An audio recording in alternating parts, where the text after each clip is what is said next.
Muchas gracias, Roberto, por tu amable presentación. Y bueno, después de oír esta excelente mesa redonda con conclusiones muy puntuales de las organizaciones civiles, ahora vamos a pasar a la visión de las agrupaciones médicas en relación a este tema tan importante, toral, trascendente, como es la normatividad que debe haber en salud, en medicina y en diferentes actividades, así como la derogación que se ha tenido en relación a las diferentes normas oficiales mexicanas ya comentadas, que son 34. En esta mesa redonda tenemos a destacadas y destacados médicos de diferentes ámbitos de la medicina mexicana. Está con nosotros la doctora Elena López Gavito. Doctora, buenas tardes, de la Federación Mexicana de Colegios de Especialistas de Cirugía General. Ella cuenta con 36 años de experiencia como especialista en cirugía general, siempre comprometida con la seguridad de los pacientes. Del 2003 al 2018 se desempeñó como directora de la Comisión de Arbitraje Médico de Sinaloa y también presidió la Asociación Mexicana de Cirugía General. Actualmente se desempeña como consejera jurídica del Consejo Mexicano de Cirugía General, Asociación Civil. También nos acompaña la doctora Daniela de la Rosa Zamboni. Bienvenida, doctora. Ella actualmente es vicepresidenta de la Asociación Mexicana para el Estudio de las Infecciones Nosocomiales. Ella es presidenta de la Asociación Mexicana para el Estudio de las Infecciones Nosocomiales. Es especialista en infectología y en medicina interna, egresada de la maestría de epidemiología de la London School of Hygiene and Tropical Medicine. Se desempeñó como jefe del Departamento de Epidemiología del Hospital Infantil de México, Federico Gómez. También está con nosotros un gran académico y amigo, el doctor Víctor Saúl Vital Reyes. Bienvenido, Víctor.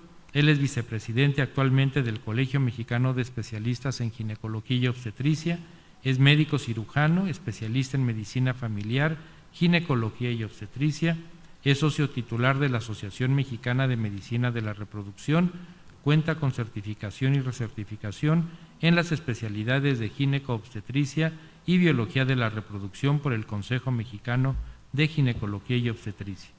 Se desempeñó como presidente de la Asociación Mexicana de Medicina de la Reproducción, es miembro de la Revista Mexicana de Medicina Reproductiva, que pertenece a la Asociación Mexicana de Medicina de la Reproducción. Es revisor de la revista médica del Instituto Mexicano del Seguro Social y se desempeña como revisor de la revista médica y de archivos de investigación médica también de este instituto, y es miembro destacado de esta corporación de la Academia Nacional de Medicina de México. Y también está con nosotros un gran internista de gran y larga trayectoria, gran amigo, el doctor Juan Luis Salgado Loza. Bienvenido, Juan Luis. Gracias. Él actualmente es el presidente del Colegio de Medicina Interna de México, cuenta con la especialidad en Medicina Interna en el Hospital de Especialidades del Centro Médico Nacional, ex coordinador de asociados y miembro del American College of Physicians, es exsecretario de prensa y miembro del Grupo de Estudio en Diabetes Mellitus, ex tesorero y académico de la Academia Nacional de Investigación Clínica, cuenta con 42 artículos nacionales e internacionales ya publicados, autor de 6 capítulos en libros especializados en medicina interna y ha participado en más de 150 ponencias en congresos nacionales e internacionales. Entonces, la calidad de los panelistas de esta mesa redonda aseguran la calidad de las conclusiones que vamos a tener, y para seguir el hilo conductor y ajustarnos al tiempo, porque Roberto nada más nos echa unos ojos muy feos cada vez que nos pasamos, voy a dirigir esta mesa en relación a 5 preguntas. Para complementar bien la hora, cada uno de ustedes va a tener 3, máximo 5 minutos para responder cada una de ellas y de esta manera poder tener las conclusiones pertinentes. Las preguntas van a girar en lo siguiente: las perspectivas que tienen como dirigentes de diferentes gremios de lo que son las normas oficiales mexicanas. Ya el exministro Cosío nos dio un amplio panorama, visión general de lo que son, pero bueno, las perspectivas de ustedes como representantes de sus gremios. La segunda pregunta va a girar en relación al impacto que tienen en su ámbito, en cirugía, medicina, lo relacionado a infecciones, biología de la reproducción o ginecobstetricia. La tercera las consecuencias de su derogación. O sea, ¿qué pasa cuando ya no existe? O sea, queda un vacío del que ya se habló. Y la última, que es también muy importante, la propuesta. Como gremio, ¿qué propuesta tienen para que de ahí podamos tener conclusiones formales y bien fundamentadas que se van a hacer llegar a la autoridad y a los medios para poder tener esto? Entonces pasamos a la primera, que es perspectivas de las normas desde el punto de vista de cada uno de sus gremios. Entonces iniciamos con la doctora López Gavito. Bueno, creo que lo más importante es lograr un estándar, ¿verdad? Eso es lo que todos mis predecesores coinciden, que una norma oficial mexicana en salud se considera un estándar a seguir, ¿verdad? Eso sería lo más importante. Y pues bueno, algo que debemos saber es que el derecho a la salud es un derecho fundamental, cristalizado, y que es universal, debe estar accesible, debe ser de calidad, y en estos aspectos estamos fallando como sociedad porque no se está cumpliendo el objetivo que señala nuestra Carta Magna. Muy bien. Gracias, doctora. El punto de vista de la doctora Daniela de la Rosa Zamboni. Doctora. ¿Será para el primer punto o para los 5 puntos? El primer punto, el primer. Ok. Desde su punto de vista como representante de su gremio, de las normas. Perfecto. La Asociación Mexicana para el Estudio de Infecciones Nosocomiales es una asociación que precisamente utiliza las normas en gran parte de su ejercicio. Esta asociación necesita, para evitar las infecciones asociadas a atención en la salud, es necesario tener estándares en cada centro hospitalario. Dichos estándares se crean en los hospitales por medio de procedimientos, y los procedimientos tienen políticas y tienen un marco legal, y es en el marco legal donde quedan las normas oficiales mexicanas. Entonces, especialmente 2 normas son las que se utilizan más. La perspectiva desde la MEIN es que las normas son útiles, nos guían, nos ayudan y bueno, han de continuar. Esta es la perspectiva desde la asociación. Víctor. Gracias. Quisiera iniciar agradeciendo en nombre del doctor Javier Gómez Pedroso Orrea. Él es el presidente de la Federación Mexicana de Colegios de Obstetricia y Ginecología. También quisiera hacer énfasis en qué tenemos en nuestras leyes y referirme inicialmente al artículo 4 constitucional, que todos sabemos que dice que toda persona tiene derecho a la protección de la salud, y la ley definirá las bases y modalidades para el acceso a los servicios de salud y establecerá la concurrencia con entidades federativas. Esto es sumamente importante porque asociaciones, colegios de ginecología y obstetricia tienen como objetivo fundamental la actualización médica continua. Desde este punto de vista, las normas oficiales mexicanas son decretos expedidos por dependencias gubernamentales, son de observancia obligatoria e incluyen lineamientos técnicos elaborados por grupos interdisciplinarios de expertos que con lo respecto a la protección de la salud tienen como objetivo fundamental homogeneizar los procedimientos necesarios en la prevención, diagnóstico oportuno, tratamiento adecuado, rehabilitación y limitación del daño. En palabras simples, nosotros creemos que las normas son parte de este quehacer del día a día, homogeneizan, tenemos procedimientos afines y lo más importante, vamos a tener la prevención primaria, los tamizajes, la detección oportuna y todas aquellas estrategias para un diagnóstico adecuado, tratamiento precoz y limitación del daño. Entonces, nosotros pensamos la necesidad de estas normas como elementos fundamentales en nuestra práctica clínica y, por supuesto, en el beneficio específicamente en la salud de la mujer a lo largo del ciclo vital. Muchas gracias, Víctor. Y a continuación, el punto de vista del doctor Juan Luis Salgado. Bueno, yo creo que hay que establecer varios elementos muy claros. El primero es que el estándar, la directriz, ya existe, se llama norma. De hecho, aspirar a tener una norma sería como el que no existiera. Entiendo que estamos hablando del potencial daño a la salud que establece la derogación. La perspectiva que nosotros tenemos de las normas al final del día está muy contrastada con las guías. Mientras que las normas tienen una obligatoriedad y si se revisan, no tienen necesariamente un elemento decisivo en la atención, al menos en algunas de ellas, afortunadamente la normatividad quedó lo suficientemente abierta como para que se respete el ejercicio médico. Porque creo que estamos ante una disyuntiva, ¿no? Hago que esto sea tácito, obligatorio, no puedo salir de ahí porque entonces puede haber una criminalización, o la hago lo suficientemente laxa para respetar el derecho a ejercer la medicina que tenemos los profesionales de la salud, en este caso los médicos.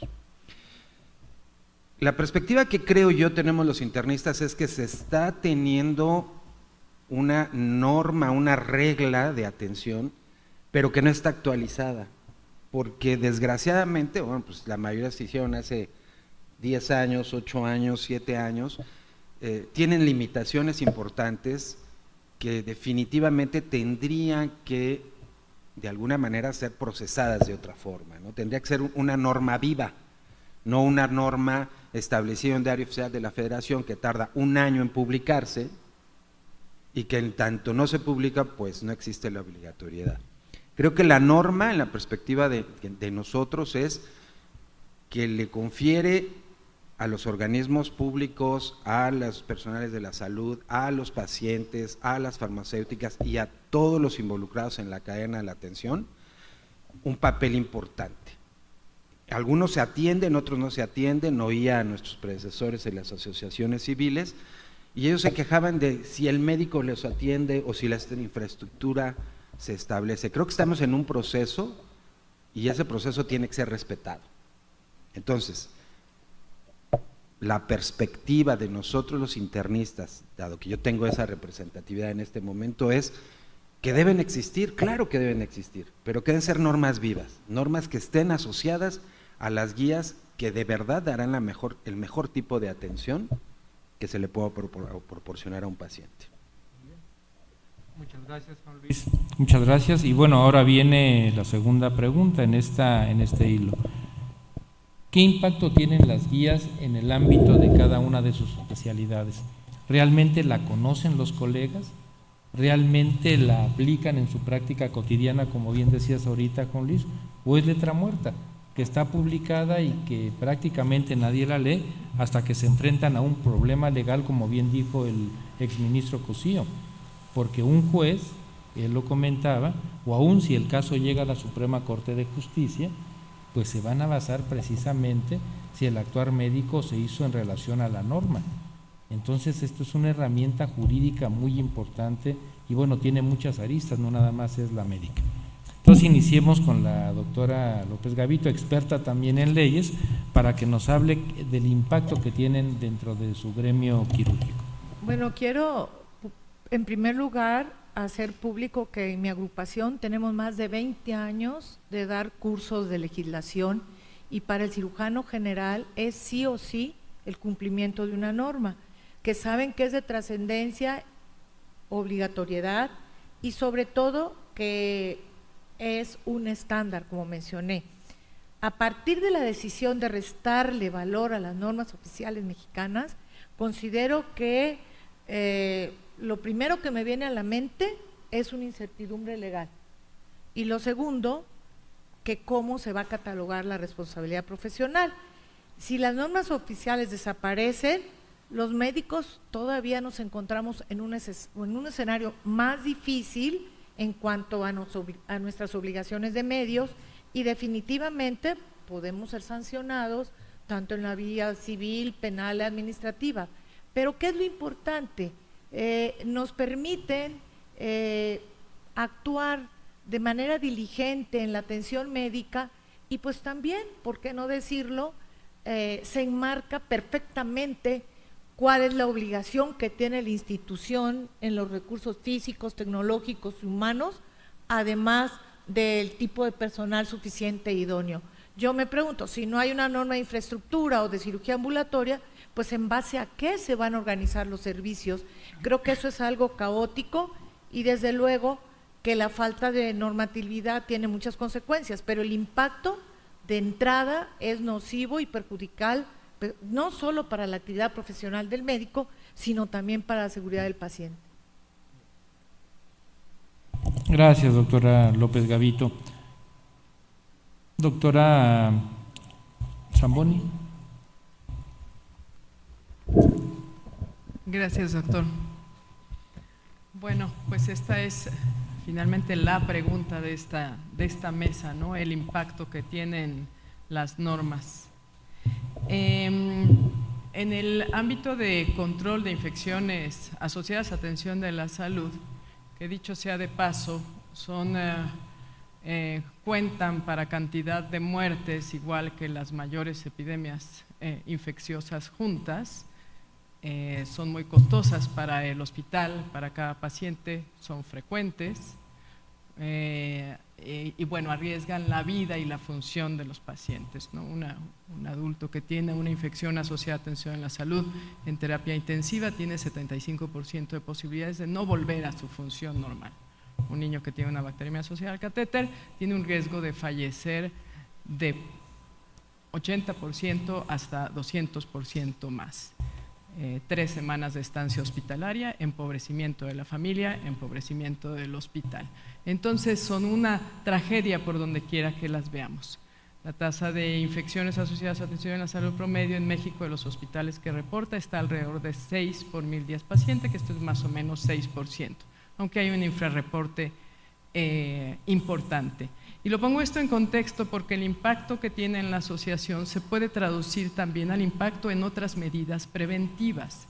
La asociación, la AMEIN, trata en prevenir, no tanto en tratar ni en curar. Y en el impacto en medidas preventivas es aún más necesario un estándar. Podemos decir que son 4 las implicaciones o los índices, los puntos principales en que se requiere una norma.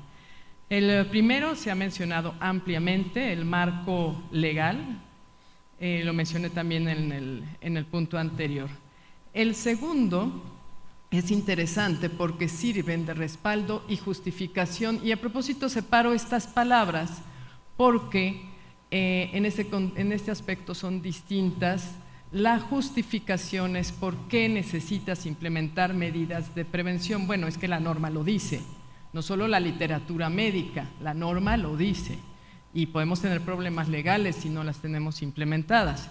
Y en cuanto al respaldo, no es raro, de hecho está normado, que la unidad de vigilancia epidemiológica sea dirigida por personas, por enfermeras, enfermeros, médicos, médicas, que no suelen tener una calidad jerárquica alta y un hospital, al no conocer las medidas de prevención, es la norma lo que le respalda, es la fuerza con la que viene, es la coraza, no es que yo lo digo, lo dice la norma.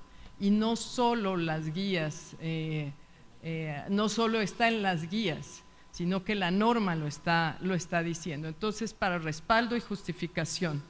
En tercer lugar, ya lo han mencionado también, para estandarización. Y yo quisiera traer a colación la palabra estandarización con la importancia de que una vez que un proceso se estandariza, se puede medir su cumplimiento y se puede medir su efecto, bueno o malo. Y solo bajo la estandarización es que se puede innovar. Solo bajo la adopción de medidas se puede adaptar. Y por último, en cuarto lugar, y con esto cierro, es que también son un freno para la gestión. En prevención de infecciones los invito a pensar en la cantidad de desinfectantes y de medidas de prevención que vinieron, por ejemplo, ahora con el COVID. muchas de ellas muy costosas y poco eficaces y poco efectivas. El contar con una norma nos sirve para precisamente para este freno. Aquí dice que la higiene de manos se haga con tal y tal lo debemos hacer, y no es necesario este producto milagro que me estás ofreciendo, o este desinfectante, que en muchas ocasiones se gasta mucho más que lo que pudiera costar cualquier medicamento. 4 minutos 20 segundos. Bueno, ya oímos dos comentarios muy importantes desde el ámbito de la cirugía general, fundamental las normas para, bueno, dirigir cómo integrar un quirófano, un servicio de estancia corta, tan sencillo. Ya no queda en la individualidad del que quiere cómo, sino siguiendo una normatividad, ¿no? Vimos el aspecto de las infecciones intrahospitalarias. Si no hay una norma que se sigue, bueno, esto es caótico, y más en las instituciones. Y bueno, y en la sociedad, claro, por las secuelas, costos y todo esto que tiene, mortalidad. Y ahora el punto de vista, tanto en ginecobstetricia como en biología de la reproducción, en la cual la normatividad también es muy importante. ¿Cuál es tu punto de vista? Muy bien, quisiera adentrarme un poquito a la pregunta cuando hiciste este comentario, si los médicos conocemos o no las normas, porque es muy importante.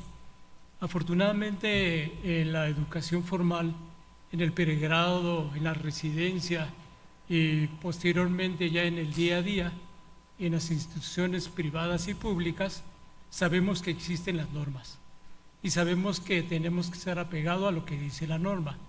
Entonces yo pienso que un porcentaje muy importante de nosotros conocemos las normas. Son perfectibles, al igual que las guías de práctica clínica, y siempre en la administración vemos el equilibrio, necesidades y recursos limitados.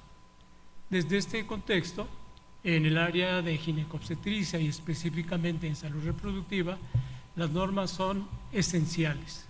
¿Esenciales en qué sentido? Les voy a poner un ejemplo importante y se trató en la mesa pasada. Tenemos problemas prioritarios de salud a lo largo de la vida reproductiva.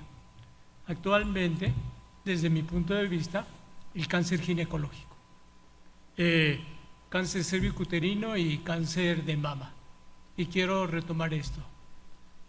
Hace algunos años, cáncer cervicuterino, primer lugar de muerte por cáncer en la mujer, y una prevalencia muy alta en sus manifestaciones. Pacientes que llegaban en estadios tardíos, ahora es sumamente raro ver exenteraciones. Y cáncer de mama, pasó algo diferente, transición demográfica. Los factores de riesgo han ido cambiando, vemos cáncer de mama en pacientes más jóvenes y tenemos un cambio importante. Estamos buscando el diagnóstico temprano y que tengamos pacientes que tengan mejor pronóstico al diagnosticarlas en estos estadios. ¿Qué va a pasar ante la ausencia o cancelación de estas normas? Programas nacionales de lucha contra el cáncer, basados en la normatividad, procedimientos estandarizados, recursos y lo más importante, artículo 4 de la Constitución, derecho a la salud, que estas pacientes tengan lo necesario para que puedan ser atendidas. Y vamos desde el tamizaje en cáncer de mama, mastografías, suficientes aparatos, pero lo más importante, suficientes imagenólogos estandarizados y diagnósticos tempranos. Cáncer cervicuterino, también es un parteaguas. La citología cérvico-vaginal ha sido un método de detección y ha disminuido estos estadios tardíos. Entonces, esto es importante. Las guías de práctica clínica, una iniciativa gubernamental de hace tiempo, sectorialmente cuando empezaron no nos gustaban. Se tienen que estar actualizando, igual que las normas. Entonces, desde este punto de vista, las normas son esenciales en el quehacer diario del ginecobstetra y por supuesto de este apego normativo y siempre pensamos, tengo una demanda, ¿me apegué a la norma o no me apegué a la norma? Igual que la guía de práctica clínica. Si me apegué a la guía de práctica clínica y norma está muy bien, pero si no lo hice, pues tengo algo en contra. Entonces, creemos que las normas deben de existir, deben de actualizarse y lo más importante, participar en su estructuración la gente que se beneficia de ellas, principalmente pacientes, estos grupos de la sociedad civil y asociaciones y colegios.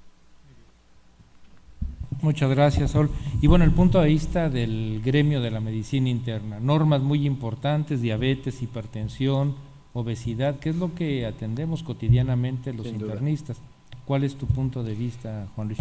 Yo creo que el eliminar las normas es un error, o sea, así de fácil.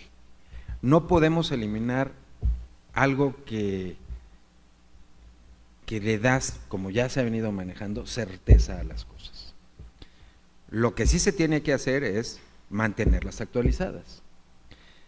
Cuando nosotros hablamos de hipertensión, diabetes, obesidad, dislipidemia, estamos hablando de que son los factores que provocan el mayor número de muertes en el mundo, no solo en México, sino en todo el mundo.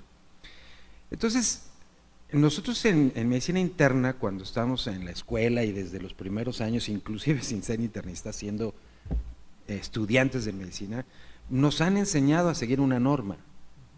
Siempre seguimos una norma. En el caso de la medicina interna, tal vez de manera no directa conocemos las normas, porque esas normas están basadas en las guías. Y las guías tienen una actualización anual o bianual máximo. No solamente en el país, sino a nivel mundial se están actualizando esas guías en la búsqueda de dar la mayor calidad de atención y la mayor prevención de la mortalidad y del desarrollo de la enfermedad. En todas estas normas, lo que se establece primordialmente es la prevención primaria, la promoción de la salud, que ese es el elemento, el diagnóstico temprano, que son situaciones que van mucho más allá del ejercicio de la medicina. Cuando a nosotros nos atañen, tal vez son un poco menos rígidas que en el caso de los aspectos quirúrgicos, porque ahí es sí o sí. Pero una norma, y que creo que es donde hicimos mucha conciencia todos los que estamos en el sector salud, fue lávate las manos. Cuando nos exigían que teníamos que hacerle así, el dorso, el frente, entre los dedos, etcétera, y que nos tuvimos que apegar. En ese momento creo yo que nos hicimos conscientes de la necesidad de tener una reglamentación. Creo que, como lo dije en mis primeras palabras, el eliminar es un error craso, pero creo que también tenemos que ver otros elementos. Estas normas generan a otros actores el tener que tener ciertos instrumentos, ciertas infraestructura, cierta capacidad de campaña, cierta capacidad, y aunque lo repita, para llegar a los lugares donde debe de llegar, que son las personas, enfermas o no. Entonces, si esto se elimina, pues también se elimina la obligatoriedad gubernamental de hacer cosas, ¿no? Entonces, no solo a nosotros nos impacta mucho, sí nos impacta, pero no nos impacta de la manera que le impacta al paciente, porque desgraciadamente ellos son los que van a pagar esto, y nosotros al final del día acabaremos siendo pacientes también. Entonces, yo creo que el impacto que tiene eliminar estas normas es pasar la mortalidad cardiovascular del 34 al 60%, porque la gente simplemente no va a seguir, y los médicos no vamos a tener una línea que seguir, al menos oficial. Cada quien se va a pegar, si a la europea o la americana o a la mexicana o a la personal, claro, ¿no? Y de ahí surge un poco lo que decía algunos de mis colegas, ¿no? La doctora Zamoni, pues aparecieron hasta el échate un trago de cloro, ¿no? Entonces eso es una problemática. Entonces creo que el impacto debe ser favorable o desfavorable dependiendo la perspectiva en donde estemos parados. Esto es como un electrocardiograma, de repente de donde tú ves la onda se ve o positiva o negativa. Lo que yo veo desde nuestro punto de vista es que será muy negativo el eliminar las normas. Muy bien, Juan Luis.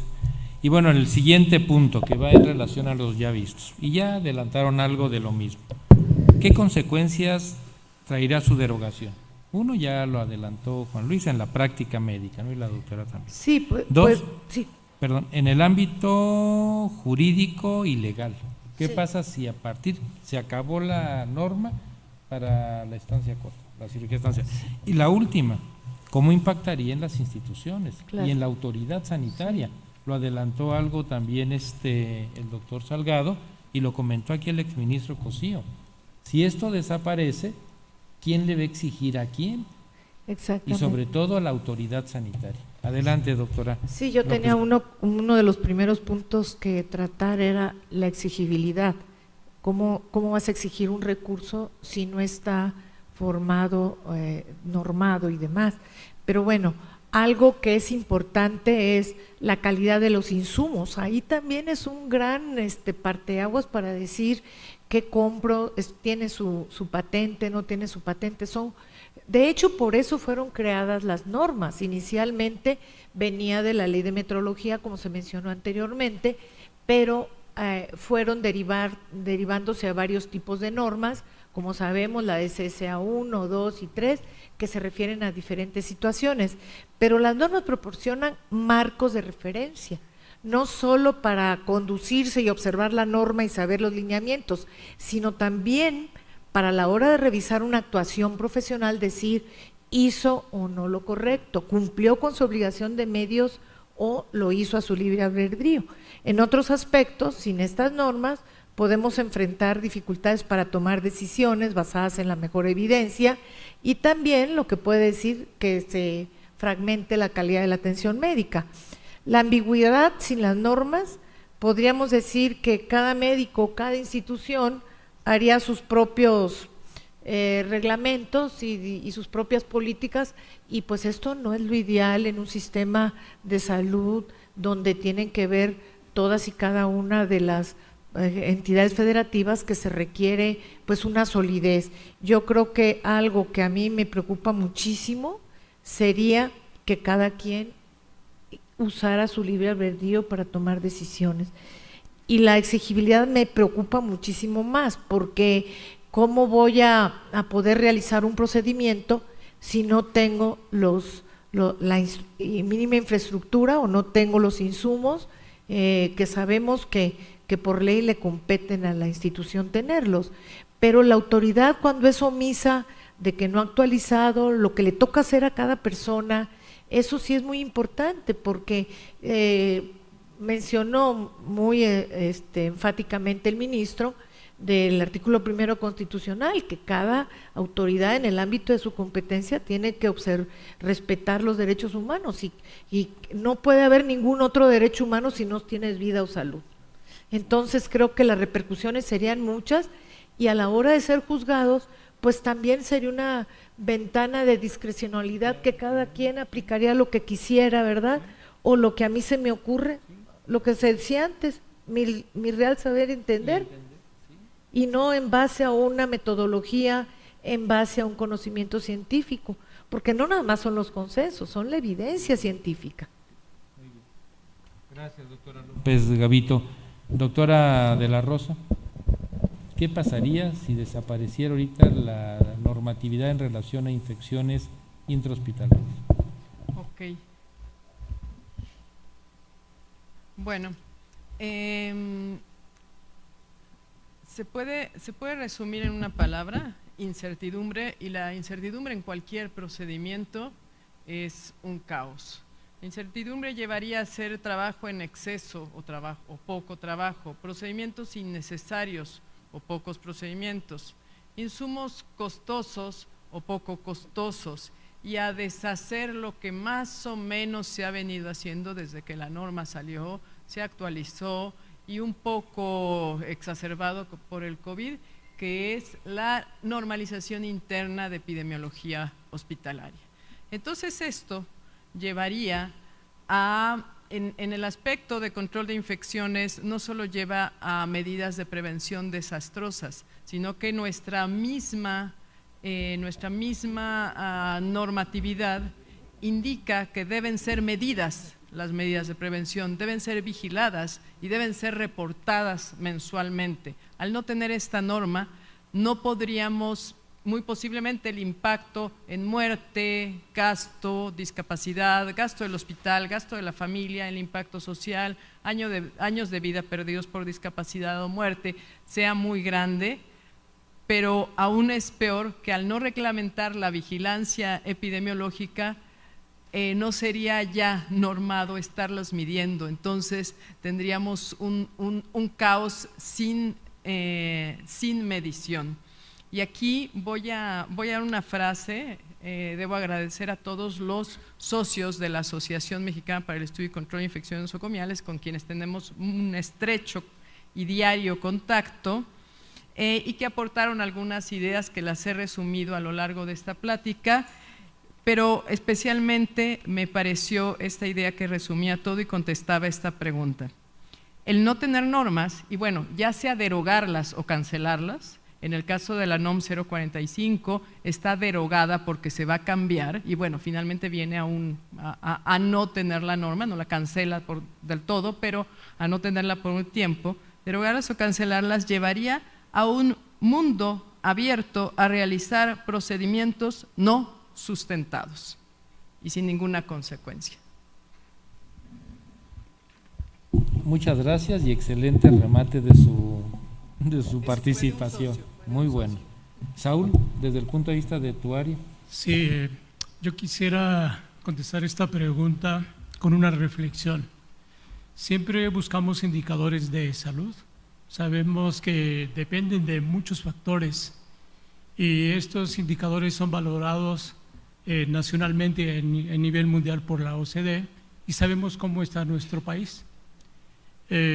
Con estas normas que tenemos, algunas obsoletas, otras que sí funcionan, y con los recursos que tenemos en el sector salud, fundamentalmente público, tenemos problemas sumamente importantes. Y quiero resaltar uno de ellos, el sobrepeso y la obesidad. Nuestro país tiene el segundo lugar en obesidad a nivel mundial y obesidad infantil tiene el primer lugar. Sí me gustan las cifras. Cada año en salud publica avances o análisis de las encuestas y a pesar de todo lo que hacemos, se incrementó el sobrepeso y la obesidad. En ginecología y obstetricia y biología de la reproducción se asocia a diferentes morbilidades. Se ha publicado que hay obesos entre comillas sanos. Yo pienso que no es así porque la obesidad es una enfermedad. ¿Y qué repercusiones hay de la obesidad en la vida reproductiva? Se incrementan las alteraciones en el desarrollo de la pubertad, la presencia de ovario poliquístico, se asocia a infertilidad, en la posmenopausia se asocia a cáncer de mama y por supuesto a diabetes, hipertensión, síndrome metabólico y cáncer de endometrio. Con estas normas, y como íbamos, pues lo tenemos así.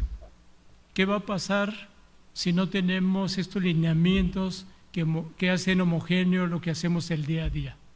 ¿Qué va a suceder si no tenemos estos programas de prevención que han repercutido muy poco en este problema? Y más importantemente, lo que ha crecido bastante, el manejo nutricio, los medicamentos y algo trascendente que ahora parece ser que puede ser parte del tratamiento, la cirugía bariátrica. Entonces, esta norma que se actualizó en el 2017, al cancelarse, tendría repercusiones importantes en este crecimiento de esta epidemia y por supuesto en la salud reproductiva y también durante el embarazo. Entonces, estamos de acuerdo, las guías de práctica clínica regularmente las adaptamos, importamos conocimiento, sí publicamos, pero creemos que es prudente este apego, este conocimiento y la actualización de las normas, y específicamente en el área de ginecobstetricia y de salud reproductiva. Muchas gracias, Saúl. Y bueno, ya el doctor Salgado nos adelantó mucho de esta pregunta. ¿Qué nos puedes complementar al desaparecer la normatividad? Bueno, yo creo que el primer, al menos para mí, y creo que para muchos de mis colegas, el primer problema fue el anuncio mismo de la desaparición súbita de las normas y que no hubiera una explicación. Eso genera un divorcio muy importante entre las autoridades y los actores, porque no sabemos realmente para dónde vamos, ¿no? Hay como decía la doctora, incertidumbre, y esta incertidumbre se está convirtiendo en caos, y ese caos, con o sin norma hoy, está afectando la atención, ¿sí? Independientemente de si existe o no la norma, hoy afecta la atención. El simple hecho de anunciar algo sin una causa establecida, diera la impresión de que hoy me levanté de la cama y decidí que voy a desaparecer las leyes. De ese tamaño suena, ¿no? Algo que creo que es una consecuencia bien importante es que la mayoría de estas normas establecen que los que deben dar un tratamiento y hacer un diagnóstico somos los médicos que estamos certificados para eso. Y la certificación no es de un consejo, sino es una cédula profesional. En el momento en el que se desaparece una norma en donde se establece quién debe hacerlo, pues entonces el señor de la esquina, nuestros colegas de la esquina, pues pueden atender hipertensión, diabetes, leptospirosis, obesidad, pueden dar consejos de cómo mantener la lactancia y cómo debe ser la alimentación escolar, y así tantas cosas, ¿no? Entonces, independientemente de los elementos de un deterioro importante en la atención del paciente, un deterioro importante, y perdón que lo diga de esa manera también, en la infraestructura, un menoscabo en la seguridad, pues ya no vamos a necesitar que nos asalten en la calle, ¿no? Porque pues tómese lo que se le ocurra porque usted lo puede hacer. En el internet hay todos los días una parte que dice, ¿es usted médico o no es? Si no hay una norma, pues no importa si pones si eres o no eres médico, porque entonces tienes el derecho de autoprescribirte incluso. ¿Para qué queremos una reglamentación sobre medicamentos? Pues si cualquiera lo puede hacer. Entonces no va a ser necesario, de este tamaño pueden llegar a hacer las cosas, y a lo mejor les puede parecer exagerado mi posición en este sentido, pero la norma impacta en todos los sentidos, ¿no? O sea, no nada más va a impactar en si le damos o no le damos, o si existe o no existe un aparato para medir la presión, sino impacta también en el ejercicio mismo de la medicina. Entonces, creo yo que, y lo reitero, cancelar algo y más sin una información previa de por qué lo quieres hacer y que además mantenga silencio, pues eso se vuelve en un elemento completamente nocivo que nos va a afectar como sociedad misma, ¿no? Dado que la salud es uno de los basales de la pirámide de Maslow. Entonces, si yo no tengo un cuidado de mi salud, si yo no tengo satisfecha mi necesidad de salud, entonces lo demás viene tanto como no tener que comer o no tener dónde vivir. Muchas gracias, doctor Salgado. Y bueno, como lo comentó el ministro, el no haber explicado por qué se iban a eliminar violenta el artículo 16 constitucional, sí, que exige a la autoridad decir por qué va a hacer las cosas. Y bueno, ya por obvio de tiempo, la última pregunta, ahí sí les pediría 3 minutos máximo, es muy importante esta pregunta, la propuesta. En base a todo esto, una propuesta rápida, puntual. Claro, esto puede ser debate de muchas horas, pero bueno, una propuesta, ¿qué hacer ante esto que estamos viviendo? Doctora López Gavito. Bueno, pues la primera propuesta es precisamente que todos los involucrados en la funcionalidad de la norma estamos obligados a participar y apoyar para que éstas se actualicen. O sea, nuestro deber como asociaciones, federaciones y colegios es precisamente dar esa parte que en cuestión y en materia normativa es muy importante. hablando de todo lo que tiene que ver con los diferentes puntos de vista de los actores de la atención, de los que vamos a proporcionar la atención médica, las agrupaciones tienen que participar, las academias, entonces todos debemos participar y desde luego con propuestas muy claras que tengan que ver definitivamente con buena práctica. ¿Para qué? Para disminuir errores en la atención médica, fallas en la infraestructura, que no estén fallando ni los elevadores, ni el cauterio, ni todo lo que necesitamos para elaborar, pero que esta propuesta sea escuchada por la autoridad, o sea, que eso es lo que queremos, pero esa colaboración que nosotros estamos ofreciendo, lo hemos ofrecido desde el inicio de la pandemia, o sea, todo el tiempo nos hemos manifestado en relación a apoyar precisamente porque esa es la parte que a nosotros nos toca. Entonces, en las diferentes áreas del conocimiento y en los ámbitos que necesitamos desenvolvernos, pues hacer cada agrupación su tarea, al igual que las asociaciones que tanto bien hacen el país y que pues que tienen de alguna manera la representatividad del paciente. Y una atención médica, hay que recordar que está una base institucional, una base del médico y del personal sanitario, pero otra gran parte es del paciente, y esa parte que el paciente está ahorita ansioso porque no sabe qué va a pasar con su salud. Muchas gracias, doctora. Doctora de la Rosa Zamboni. Sí, gracias. Pues la propuesta, aquí debo poner un poquito en antecedentes, pero no me va a tardar más de 3 minutos, es empezar a hacer lo que ya se había empezado a hacer con la norma, con la principal norma que nos rige, y es juntar a expertos en el tema, a las asociaciones, para modificar y actualizar las normas, pero no derogarla, sino actualizarla. La propuesta también es, en el aspecto de prevención de infecciones, pues hace falta de hecho crear más normas de manejo de cada uno de los dispositivos. Ya hablaba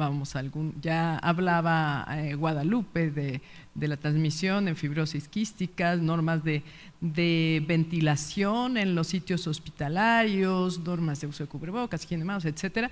Faltan muchas normas por hacer. Y desde la MEIN estaríamos encantados de tener personal experto, tanto con experiencia como en formación, en participar en la elaboración, como lo hemos estado haciendo en la 045 y en la elaboración de las demás normas. Y sirva el foro a una invitación de todos los centros médicos, todos los centros hospitalarios, para acercarse a la MEIN y recibir o solicitar educación al respecto de prevención de infecciones asociadas a la atención de la salud, e implementar las normas que ya tenemos. Muchas gracias. Gracias de la doctora de la Rosa Zamboni, como siempre, muy puntual. Doctor Saúl Vitar.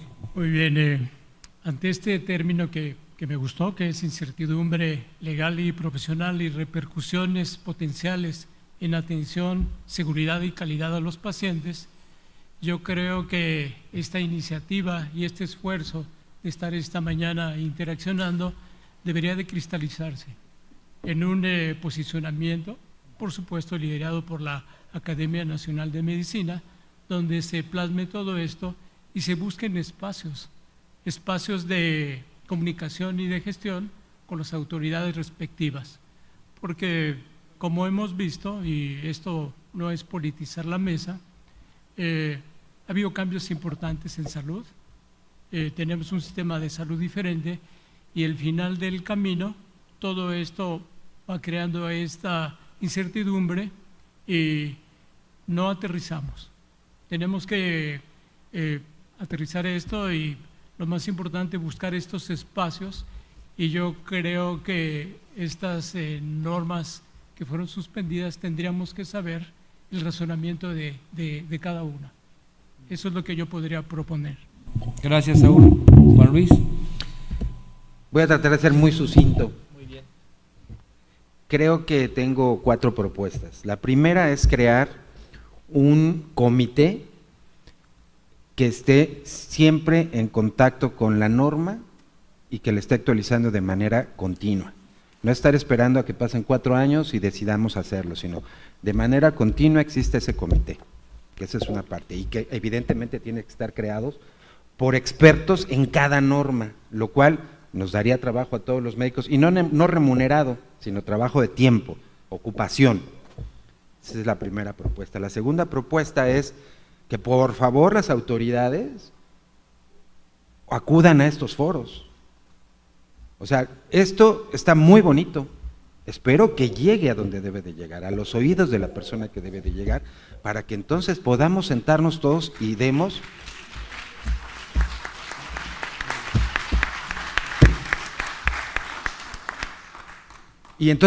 una solución cabal a esto.